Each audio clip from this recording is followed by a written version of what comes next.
राधे राधे, जय श्री कृष्णा। आप सभी के ऊपर भगवान विष्णु और माता लक्ष्मी की हमेशा कृपा बनी रहे। जय हो पुरुषोत्तम भगवान की जय।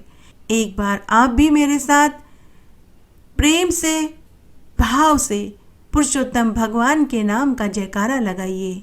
जय हो पुरुषोत्तम भगवान की जय।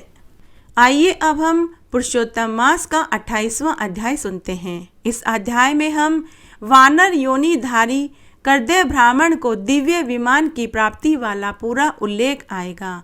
श्री नारायण बोले कि धर्मराज जी की बात सुनकर चित्रगुप्त जी अपने दूतों से बोले कि यह करदय पहले चिरकाल तक लोभग्रस्त रहा, फिर चोरी करी, अतः यह पहले प्रेत योनि को प्राप्त होगा, फिर बंदर की योनि को प्राप्त होगा, उसके बाद इसे नरक की पीड़ा मिलेगी। हे दूतों, धर्मराज के यहाँ यही क्रम श्रेष्ठ है। इस प्रकार चित्रगुप्त जी से आज्ञा पाकर भयंकर आकृति वाले दूत उस ब्राह्मण को मुगदरों से मारते हुए फल रहित वन में ले जाकर छोड़ आए। वहां उसे प्रेत शरीर में रखा गया। उस निर्जन वन में जहाँ न पीने को पानी था न खाने को कुछ था, चिरकाल तक वह प्रेत बनकर भूख और प्यास से अत्यंत व्याकुल हो इधर उधर घूमने लगा। प्रेत योनि के महान दुखों को भोग कर फिर फलों की चोरी करने के कारण वह बंदर की योनि में गया। हे नारद, शीतल जल, फल, पुष्प आदि अनेक वृक्षों की छाया से घिरा हुआ जम्मू खंड में सुंदर कालिंजन पर्वत पर इंद्र का बनाया हुआ एक सरोवर था, जो पवित्र श्रेष्ठ पुरुषों के सेवन योग्य पापों का नाश करने वाला था। वह देव दुर्लभ मृग तीर्थ नाम से विख्यात था। वहाँ प्रसाद करने से पितर श्रेष्ठ गति को पाते हैं। उस तीर्थ में दैत्यों के भय से देवता मृग के रूप में भय रहित होकर स्नान करते थे, इसीलिए पंडित लोग इसे मृग तीर्थ कहते हैं। वहीं पर यह करदय मनुष्य शरीर पाकर फल की चोरी के पाप से बंदर बना हुआ था। नारद मुनि बोले कि तीनों लोकों को पवित्र करने वाला ऐसा मृग तीर्थ इस महापापी दुष्ट बंदर को क्यों मिला? हे नाथ, मेरे मन में यह संदेह है, उसे दूर करो, क्योंकि आप जैसे महात्मा अपने शिष्यों से कुछ भी नहीं छिपाते। सूत जी बोले कि हे ब्रह्म ऋषियों, इस प्रकार नारद जी के पूछने पर तपोनिधि नारायण उनका सत्कार करते हुए अति प्रसन्न होकर बोले। श्री नारायण ने कहा कि चित्रकुंडल नाम का एक धनाढ्य वेश्य था। उसकी तारका नाम की परम सुंदरी पतिव्रता स्त्री थी। दोनों ने पवित्र पुरुषोत्तम मास का व्रत किया। पुरुषोत्तम मास के बीतने पर जब अंतिम दिन आया तो चित्रकुंडल ने सपत्नीक श्रद्धा भक्ति से उद्यापन किया। उद्यापन विधि करने के लिए वेद वेदांग के जानने वाले सुचरित्र ब्राह्मण को सपत्नीक आमंत्रित किया। हे नारद, वहां धन के लोभ से करदय ब्राह्मण भी पहुंच गया। उद्यापन विधि पूर्ण होने पर चित्रकुंडल वेश्य ने सपत्नीक ब्राह्मणों को बहुत सा धन दान में दिया और उन्हें प्रसन्न किया। उन सबको प्रसन्न कर अन्य ब्राह्मणों को भूयसी दक्षिणा दी। उसकी दी हुई भूयसी दक्षिणा से दूसरे ब्राह्मण संतुष्ट हो अपने अपने घर को चले गए, किंतु अत्यंत लोभी करदय वहां रोता हुआ चित्रकुंडल के आगे हाथ जोड़कर खड़ा हो गया और विनय पूर्वक गदगद वाणी में बोला कि हे वेश्यराज चित्रकुंडल, आपने जैसा पुरुषोत्तम मास का व्रत विधि विधान से किया, वैसा आज तक न कभी मैंने देखा न सुना। आज आप कृतार्थ हो गए। आप सब प्रकार से भाग्यवान हो जो आपने अत्यंत भक्ति से पुरुषोत्तम मास का व्रत किया। आपके पिता और माता धन्य हैं जिन्होंने आप जैसे हरि भक्त पुत्र को पैदा किया। यह पुरुषोत्तम मास धन्य से भी बढ़कर धन्य है, जिसके सेवन से इस लोक और परलोक का फल मिलता है। हे वेश्य, आपकी इस महान पूजा को देखकर मैं चकित हो गया। अहो, निसंदेह आपने महान कार्य किया है और अन्य ब्राह्मणों को भी बड़े आनंद से भूयसी धन दान दिया है। हे दाता, आप मुझ भाग्यहीन को भी कोई दान क्यों नहीं दिया? ऐसे कहने पर करदय को भी वैश्य ने खूब सारा धन दान में दिया। उस धन को करदय ब्राह्मण ने ले जाकर पृथ्वी में गाड़ दिया। इस करदय ने पहले वहां श्री पुरुषोत्तम की पूजा देखी, दूसरे धन के लोभ में पुरुषोत्तम मास की प्रशंसा करी। पूजा देखने और पुरुषोत्तम मास की स्तुति करने से धन का लोभी करदय मृग तीर्थ को प्राप्त हुआ। सूत जी बोले कि दर्शन और स्तुति करने से दुष्ट करदय ब्राह्मण को वानर की योनि में श्रेष्ठ तीर्थ का वास मिला। हे द्विजो, जो मनुष्य श्रद्धा और भक्ति भाव से पुरुषोत्तम मास का स्नान और व्रत करते हैं तथा पत्नी सहित दर्शन एवं स्तुति करते हैं, उनके पुण्य का तो कहना ही क्या। नारद मुनि बोले कि हे ब्राह्मण, अब यह बतलाइए कि उस वन में जहाँ श्रेष्ठ शीतल जल था, घने छायादार फल फूलों के युक्त मनोहर वृक्ष थे, उससे शोभित उस वन में रहने का क्या कारण था। श्री नारायण बोले कि हे नारद जी, तुम्हें सुनने की इच्छा है तो मैं तुम्हें अवश्य सुनाऊंगा। सुनो, इसमें कुछ कारण हैं जिसके सुनने से पाप नष्ट होते हैं। सब अर्थों के फल को देने वाले रामचंद्र जी जब समुद्र में सेतु बनाकर रावण को मारने गए तो रामचंद्र जी ने विभीषण को छोड़कर सब राक्षसों को मार डाला।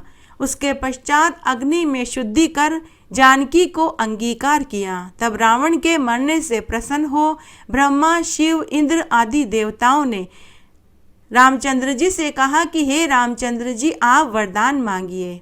इस प्रकार सब भक्तों को अभय करने वाले रामचंद्र जी बोले कि हे देवताओं, अगर आप मुझसे प्रसन्न हैं और वर देना चाहते हैं तो मेरी बात आप ध्यान से सुनिए। यहाँ पर जितने भी शूर वीर वानरों को राक्षस ने मार डाला, आप उन सबको मेरी आज्ञा से जीवित कर दीजिए। तो देवताओं ने कहा कि ऐसा ही होगा। यह कहकर ब्रह्मा, शिव, इंद्र आदि देवताओं ने उनके ऊपर अमृत की बरसात करी तो सभी वानर जीवित हो गए। सब वानर जीवित होकर जयघोष करने लगे, मानो बहुत देर बाद वे सोकर उठे हों। तब सीता सहित रामचंद्र जी प्रसन्न हो विमान में बैठकर चारों ओर खड़े हुए वानरों से बोले कि हे सुग्रीव, हनुमान, अंगद और जामवान, तुम सब ने वानरों के साथ अपने मित्र का सारा कार्य पूरा किया। अब तुम लोग सब वानरों को आज्ञा दो ताकि वे सभी वानर यहाँ से अपनी इच्छा अनुसार यथेष्ट स्थान को चले जावें। ये सभी दीर्घजीवी वानर जिन जिन वनों में रहेंगे वहाँ के वृक्ष फल फूलों से लदे रहेंगे। वहाँ मीठे जल वाली नदी, शीतल सुंदर सरोवर होंगे। तुम सब मेरी आज्ञा से लौट जाओ, तुमको कोई नहीं रोकेगा। अतः राम जी के प्रभाव से जहाँ जहाँ वानर रहते हैं वहाँ के वन मीठे जल वाली नदी, सुंदर जल वाले सरोवर, पुष्प और फलों से युक्त पत्तों वाले महावृक्ष होते हैं। परंतु पूर्व जन्म के कर्मानुसार सुख दुख तो जहाँ प्राणी जाकर रहता है वहाँ वे उसके साथ पीछे पीछे लग जाते हैं, क्योंकि बिना भोगे हुए कर्मों का नाश नहीं होता, ऐसा शास्त्रों में कहा गया है। श्री नारायण बोले कि वह करदय ब्राह्मण वानर योनि पाकर पर्वत तुल्य बढ़ गया और भूख और प्यास से व्याकुल वन में इधर उधर घूमने लगा। उसके मुख में जन्म से ही पित्त के प्रकोप से घाव हो गए थे। उस घाव में खून रिसता रहता था, जिसकी पीड़ा के कारण वह वानर कुछ खा पी नहीं सकता था। चंचलता वश वृक्षों से वह श्रेष्ठ फलों को तोड़कर मुख के पास ले जाता। जब उससे खाया नहीं जाता तो वह उस फल को जमीन पर फेंक देता। उसमें पीड़ा के कारण किसी जगह ठहरने की सामर्थ्य भी नहीं थी। एक वृक्ष से दूसरे वृक्ष पर जाता और सोचता कि मेरी मृत्यु हो जाए तो अच्छा। एक समय वह वृक्ष से पृथ्वी पर गिर पड़ा और अत्यंत दुखित हो विलाप करने लगा। अंग भंग हो जाने से ऐसे तड़पता था जैसे जल बिना मछली तड़पती है। इस प्रकार भूखा प्यासा वह तड़पड़ाता रहता था। उसके घाव में पीड़ा होने से उसके सारे दांत टूट कर गिर गए। पूर्व जन्म में किए पापों के कारण उसे दुख भोगने पड़ रहे थे। इस प्रकार नित्य निराहार रहते हुए देव योग से पुरुषोत्तम मास का महीना आया। इस मास में भी वह उसी प्रकार से शीत वायु से पीड़ित रहा। एक बार कृष्ण पक्ष में घने वन में घूमता हुआ प्यासा होने पर भी कुंड के निकट पहुंचकर पानी न पी सका। भूखा होने पर भी चपलता से वृक्ष पर तो चढ़ गया, एक वृक्ष से दूसरे वृक्ष पर जाते समय वह सरोवर के किनारे गिर गया। बहुत दिनों का निराहारी होने से दुर्बल और जर्जर शरीर वाला हो गया। इस प्रकार पुरुषोत्तम मास की आखिरी 10वीं से 4 दिन तक उस वानर को कुंड के किनारे लुढ़कते हुए ही बीत गए। 5वें दिन दोपहर को उस तीर्थ कुंड में तड़पड़ाते हुए गिर जाने से व जल में स्नान करने मात्र से उस वानर ने अपने प्राणों का त्याग कर दिया। कुंड में शरीर त्यागने पर, उस पाप रहित हो जाने पर उसे तत्काल सुंदर आभूषणों से सुशोभित हो दिव्य शरीर धारण किया, जो नील कमल के समान श्यामवन, करोड़ों कामदेव के समान सुंदर, चमकते हुए रत्नों का मुकुट, सुंदर मकराकत कुंडल पहने, पवित्र पीतांबर, कटी में रत्न जड़ित मेखला, बाजूबंद कंकण, अंगूठी हार से शोभित तथा नीले टेढ़े चिकने वालों से शोभित हुआ। उसी समय वहां एक वैष्णव आया, जिसमें भेरी, मृदंग, नगाड़ा, वेणु, वीणा आदि बजा रहे थे। अप्सराएं नाच रही थी, गंधर्व और किन्नर गा रहे थे। इस प्रकार दिव्य शरीरधारी व महाभाग वानर उस दिव्य विमान को देखकर अत्यंत आश्चर्य में पड़ गया और बोला कि मुझ जैसे महापापी को यह विमान का सुख क्यों मिला, कैसे मिला? यह तो अत्यंत पुण्यवान लोगों के योग्य है। उसके पश्चात चंद्रमा के समान कांतिवान एक अप्सरा उसके ऊपर छत्र लेकर खड़ी हो गई। 2 अप्सराएं बड़े आनंद से दोनों तरफ चंवर ढुलाने लगी। कोई हाथ में पान लेकर खड़ा था तो कोई नाचने लगा। कोई गंगाजल से भरी सोने की झारी हाथ में लेकर खड़ा था तो कुछ हाथ में हाथ दिए उनके सामने गाने बजाने लगे। ऐसा ऐश्वर्य देखकर वह चित्र लिखित सा हो गया। मुझ दुष्ट बुद्धि पापी के लिए यह सब क्या? मैंने तो कोई सुकृत काम नहीं किया जो मैं हरि भगवान के लोक को जा पाऊं। श्री सत्यनारायण भगवान बोले कि ऐसा सोचते सोचते वह देवलोक से आए उस दिव्य विमान को देखकर आश्चर्य में पड़ गया। तब हरि के पार्षद उस बंदर योनिधारी शरीर को छोड़कर करदय ब्राह्मण के मन की बात समझकर नम्रतापूर्वक उनके चरणों में प्रणाम किया और हाथ जोड़कर खड़े हो गए और सुंदर वचन बोलने लगे। प्राचीन काल में शत्रुजित नाम के एक धर्मात्मा राजा राज्य करते थे। उनकी राजधानी गोमती के तट पर थी। उनके एक बड़ा बुद्धिमान, पराक्रमी, सुंदर पुत्र था।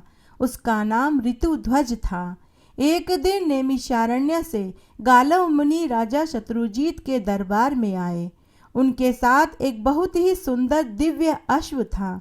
उन्होंने राजा से कहा कि हे महाराज, हम आपके राज्य में रहकर तपस्या, यज्ञ और भगवान का भजन करना चाहते हैं, किंतु एक दैत्य कुछ समय से हमारे इस पवित्र कार्य में बाधा डाल रहा है। यद्यपि हम उसे अपनी क्रोध अग्नि से भस्म कर सकते हैं, परंतु ऐसा हम करना नहीं चाहते, क्योंकि प्रजा की रक्षा करना और दुष्टों को दंड देने का कार्य एक राजा का होता है। एक दिन उसके उपद्रव से पीड़ित होकर हम उसे रोकने के उपाय पर विचार कर रहे थे। इतने में ही यह दिव्य अश्व आकाश से नीचे उतरा। उसी समय एक आकाशवाणी हुई कि हे मुनिवरों, यह अश्व बिना किसी रुकावट के समस्त पृथ्वी की परिक्रमा कर सकता है। आकाश, पाताल, पर्वत, समुद्र सब जगह आसानी से जा सकता है, इसलिए इसका नाम कुवलय है। भगवान सूर्य ने यह अश्व आपके लिए समर्पित किया है। आप इसे ले जाकर राजा शत्रुजीत के पुत्र राजकुमार ऋतुध्वज को दे दो। वे ही इस पर आरूढ़ होकर उस दैत्य का वध करेंगे जो सदा आपको कष्ट दिया करता है। इस अश्व रत्न को पाकर इसी के नाम पर राजकुमार की प्रसिद्धि होगी। वे कुलाश्व कहलाएंगे। इस आकाशवाणी को सुनकर ही हम आपके पास आए हैं।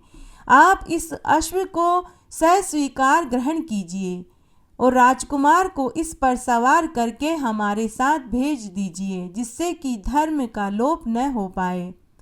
गालव मुनि के ऐसा कहने पर धर्मात्मा राजा ने बड़ी प्रसन्नता के साथ राजकुमार को मुनियों की रक्षा के लिए भेज दिया।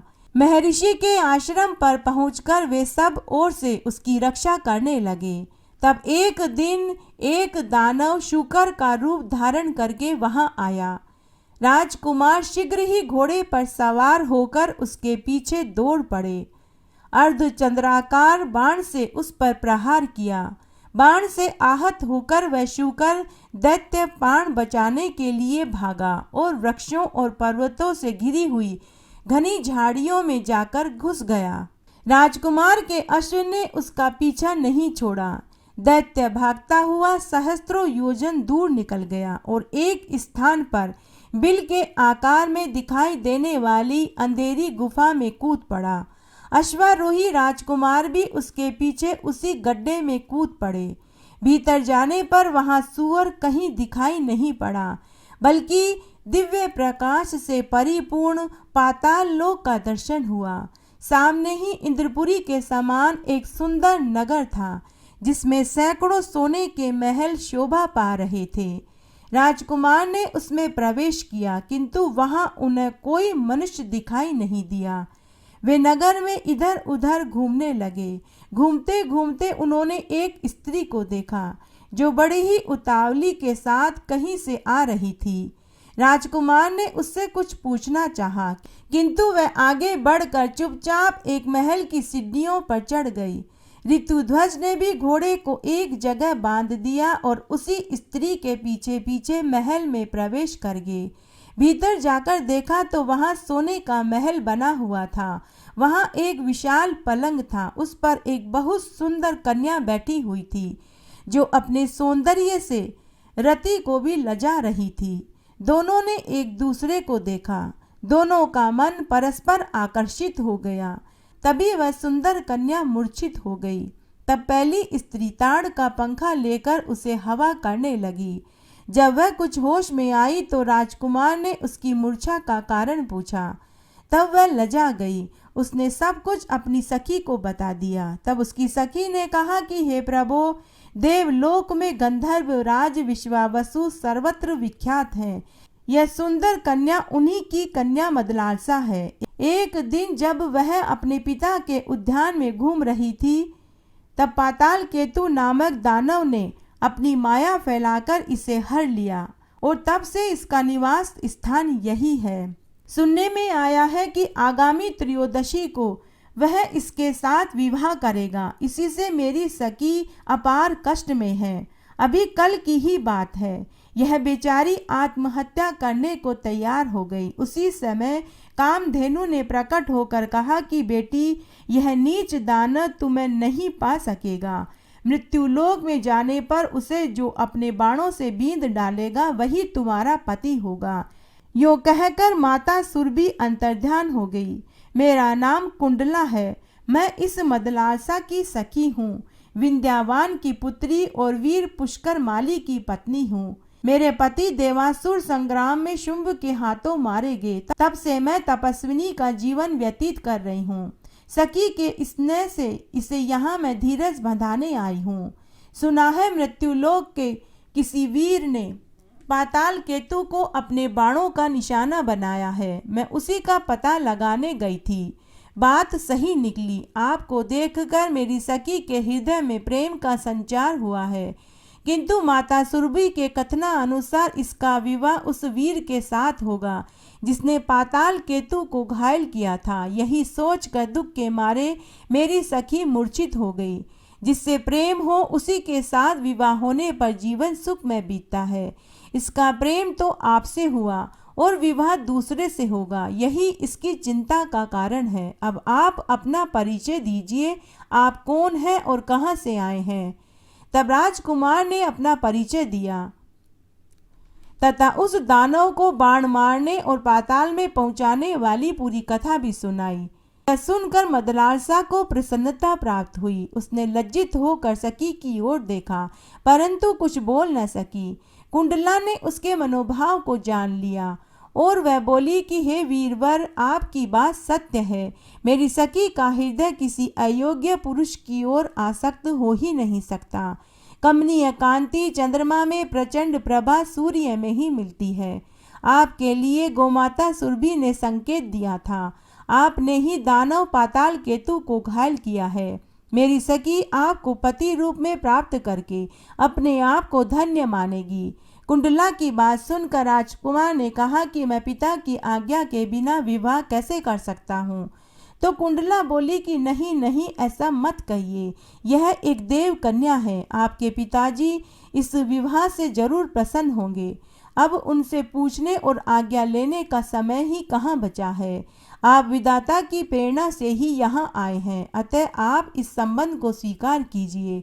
राजकुमार ने तथास्तु कहकर उसकी बात को मान लिया। कुंडला ने अपने गुरु तुम्बरु का स्मरण किया। वे समीधा और कुशा लेकर आ गए। उन्होंने अग्नि प्रज्वलित करके विधि विधान से ऋतुध्वज और मदलालसा का विवाह संपन्न करवा दिया। कुंडला ने अपनी सखी राजकुमार के हाथों सौंप दी और दोनों को अपने अपने कर्तव्य पालन का उपदेश दिया। फिर वे दोनों वहां से विदा होकर दिव्य गति से अपने अभिष्ट स्थान पर चले गए। ऋतुध्वज ने मदलालसा को घोड़े पर बैठाया और स्वयं भी उस पर सवार हो पाताल लोक से जाने लगा। इतने में ही पाताल केतु को यह समाचार मिल गया और वह दानवों की विशाल सेना लेकर राजकुमार के सामने आ डटा।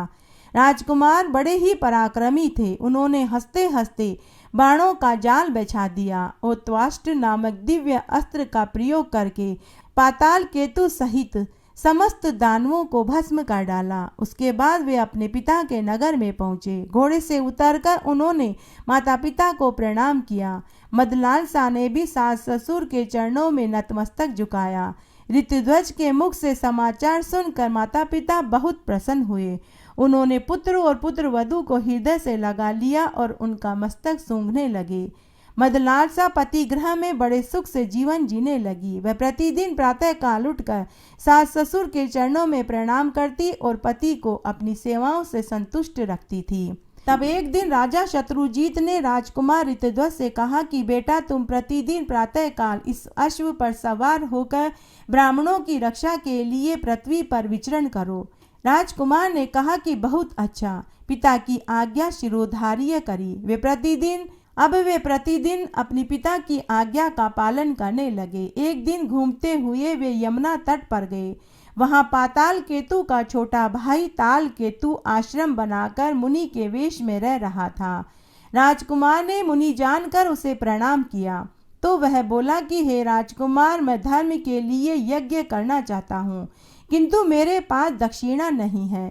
तुम अपने गले का यह आभूषण मुझे दे दो और यहीं रहकर मेरे आश्रम की रक्षा करो। मैं जल के भीतर प्रवेश करके वरुण देवता की स्तुति करता हूँ। इसके बाद मैं जल्दी ही लौटूंगा।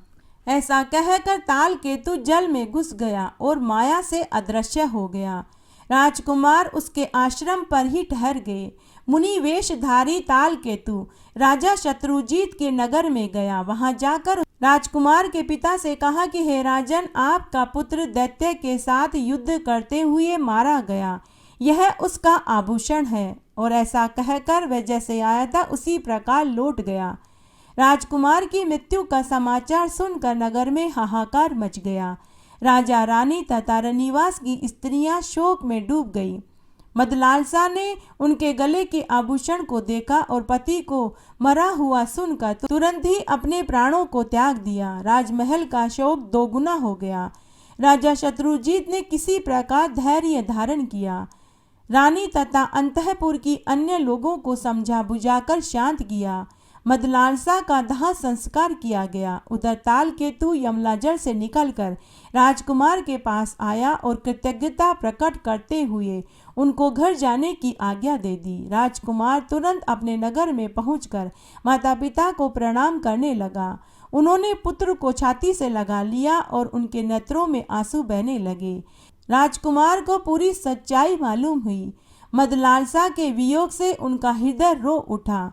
उनकी दुनिया सूनी हो गई। उन्होंने मदलालसा के लिए जलांजलि दी और यह प्रतिज्ञा की कि मैं मृग के समान विशाल नेत्रों वाली गंधर्व राजकुमारी मदलारसा के अतिरिक्त दूसरी किसी भी स्त्री के साथ भोग नहीं करूँगा। यह मैंने सर्वदा सत्य कहा है। इस प्रकार प्रतिज्ञा करके उन्होंने स्त्री संबंधी भोग से मन हटा लिया और समवयस्क मित्रों के साथ मन बहलाने लगा। इसी समय नागराज अश्वतर के 2 पुत्र मनुष्य रूप में पृथ्वी पर घूमने के लिए निकले। राजकुमार ऋतुध्वज के साथ उनकी मित्रता हो गई। उनका आपस का प्रेम इतना बढ़ गया कि नागकुमार एक क्षण भी उन्हें छोड़ना नहीं चाहते थे। वे दिन भर पाताल से गायब रहते थे। एक दिन नागराज के पूछने पर उन्होंने ऋतुध्वज का सारा वृतांत सुनाकर पिता से कहा कि हमारे मित्र ऋतुध्वज मदलालसा के सिवा दूसरी किसी स्त्री को स्वीकार न करने की प्रतिज्ञा कर चुके हैं। मदलालसा पुनर्जीवित हो सके तो कोई उपाय बताइए। नागराज बोले कि उद्योग से सब कुछ संभव है, प्राणी को कभी निराश नहीं होना चाहिए। ऐसा कहकर नागराज अश्वतर हिमालय पर्वत के प्लक्षावतरण तीर्थ में, जो सरस्वती का उद्गम स्थान है, जाकर अपने पुत्रों के मित्र राजकुमार ऋतुध्वज के हितार्थ दुष्कर तपस्या करने लगे। सरस्वती देवी ने प्रसन्न होकर उन्हें प्रत्यक्ष दर्शन दिया और वर मांगने को कहा। तब अश्वतर बोले कि हे देवी, मैं और मेरा भाई कंबल दोनों संगीत शास्त्र में पूर्ण मर्मज्ञ हो जाए। सरस्वती देवी तथास्तु कहकर अंतर्धान हो गई। अब दोनों भाई कंबल और अश्वतर कैलाश पर्वत पर गए और भगवान शंकर को प्रसन्न करने के लिए ताल स्वर के साथ उनके गुणों का गान करने लगे। तब शंकर भगवान प्रसन्न हो गए और वर मांगने के लिए कहा। तब कंबल सहित अश्वतर ने महादेव जी को प्रणाम करके कहा कि हे भगवान, कुवल याश्व की पत्नी मदलालसा जो अब मर चुकी है, पहले की ही अवस्था में मेरी कन्या के रूप में प्रकट हो, उसे पूर्व जन्म की बातों का स्मरण बना रहे, पहले की ही जैसी उसकी कांति हो और वह योगिनी एवं योग विद्या की जननी होकर मेरे घर में प्रकट हो। तब महादेव जी ने कहा कि हे नागराज, तुम श्राद्ध का दिन आने पर यही कामना लेकर पितरों का तर्पण करना और श्राद्ध दिए हुए मध्यम पिंड को शुद्ध भाव से खा लेना। इससे वह तत्काल ही तुम्हारे मध्यम फण से प्रकट हो जाएगी। नागराज ने ऐसा ही किया। सुंदरी मदालसा उनके मध्यम फण से प्रकट हो गई। नागराज ने उसे महल के भीतर स्त्रियों के संरक्षण में रख दिया। यह रहस्य उन्होंने किसी पर भी प्रकट नहीं किया। उसके बाद नागराज अश्वतर ने अपने पुत्रों से कहा कि तुम राजकुमार ऋतुध्वज को यहाँ बुलाकर के लाओ। नागकुमार उन्हें लेकर गोमती के जल में उतरे और वहीं से खींचकर उन्हें पाताल में पहुंचा दिया। वहां वे अपने असली रूप में प्रकट हो गए। ऋतुध्वज नागलोक की शोभा देखकर चकित हो गए। उन्होंने नागराज को प्रणाम किया। नागराज ने आशीर्वाद देकर ऋतुध्वज का भली भांति स्वागत सत्कार किया। भोजन के पश्चात सब लोग एक साथ बैठकर बातें करने लगे। नागराज ने मदलालसा के पुनर्जीवित होने की सारी कथा उसे कह सुनाई। फिर तो उन्होंने प्रसन्न होकर अपनी प्यारी पत्नी को ग्रहण कर लिया। उनके स्मरण करते ही उनका प्यारा अश्व भी वहां आ गया। नागराज को प्रणाम करके वे मदलालसा के साथ अश्व पर आरूढ़ हुए और अपने नगर में चले गए। वहां उन्होंने मदलालसा के जीवित होने की कथा सुनाई। मदलालसा भी सास ससुर के चरणों में प्रणाम करने लगी। नगर में बड़ा भारी उत्सव मनाया गया। कुछ काल के बाद महाराज शत्रुजीत परलोकवासी हो गए। ऋतुध्वज राजा हुए और मदलालसा महारानी हुई। मदलालसा के गर्भ से प्रथम पुत्र उत्पन्न हुआ। राजा ने उसका नाम विक्रांत रखा। मदलालसा यह नाम सुनकर हंसने लगी। इसके बाद समिया अनुसार क्रमशः 2 पुत्र और हुए। उनके नाम सुबाहु और शत्रुमर्दन हुआ। उन नामों पर भी मदलालसा को हंसी आई। इन तीनों पुत्रों को उसने लोरियां गाने के व्याज से विशुद्ध आत्मज्ञान का उपदेश दिया। बड़े होने पर वे तीनों ममता शून्य और विरक्त हो गए। उसके बाद मदलालसा के गर्भ से चौथा पुत्र उत्पन्न हुआ। जब राजा उसका नामकरण करने लगे तो उनकी दृष्टि मदलालसा पर पड़ी। वह मंद मंद मुस्कुरा रही थी। राजा ने कहा कि मैं नाम रखता हूँ तो तुम हंसती हो, अब इस पुत्र का नाम तुम रखो।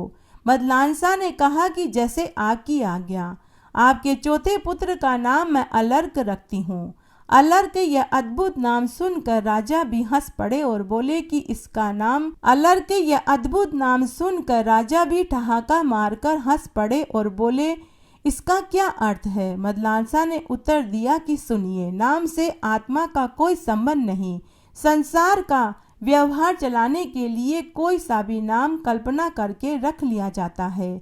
यह संज्ञा मात्र है, इसका कोई अर्थ नहीं। आपने भी तो जो नाम रखे थे वे भी निरर्थक ही हैं। पहले विक्रांत इस नाम के अर्थ पर विचार कीजिए। क्रांति का अर्थ है गति। जो इस स्थान से दूसरे स्थान पर जाता है वही विक्रांत है। आत्मा सर्वत्र व्यापक है, उसका कहीं आना जाना नहीं होता, अतः यह नाम उसके लिए निरर्थक तो है ही, स्वरूप के विपरीत भी है। आपने दूसरे पुत्र का नाम सुबाहु रखा। जब आत्मा निराकार है तो उसे बाह कहाँ से आई? जब बाह ही नहीं है तो सुबाहु नाम रखना कितना असंगत है। तीसरे पुत्र का नाम आपने शत्रुमर्दन रखा। उसकी भी कोई सार्थकता दिखाई नहीं देती। जब शरीर में एक ही आत्मा है, ऐसी दशा में कौन किसका शत्रु और कौन किसका मर्दन करने वाला है? यदि व्यवहार का निर्वाह मात्र ही उसका प्रयोजन है, तब तो अलर्क नाम से भी इस उद्देश्य की पूर्ति हो सकती है। मदलांसा का जवाब सुनकर राजा निरुत्तर हो गए। मदलांसा ने उस बालक को भी ब्रह्म ज्ञान का उपदेश सुनाया। तब राजा ने कहा कि हे देवी, इसे भी ज्ञान का उपदेश देकर मेरे वंश परंपरा का उच्छेद करने पर क्यों तुली हो? इसे प्रवृत्ति मार्ग पर लगाओ, उसके अनुकूल ही उपदेश दो। मदलांसा ने पति की आज्ञा मान ली और अलर्क को बचपन से ही व्यवहार शास्त्र का पंडित बना दिया। उसे राजनीति का पूर्ण ज्ञान कराया, धर्म अर्थ काम तीनों शास्त्रों में प्रवीण बना दिया। बड़े होने पर माता पिता अलर्क को राजगद्दी पर बिठाया और संवन में जाकर तपस्या करने लगे।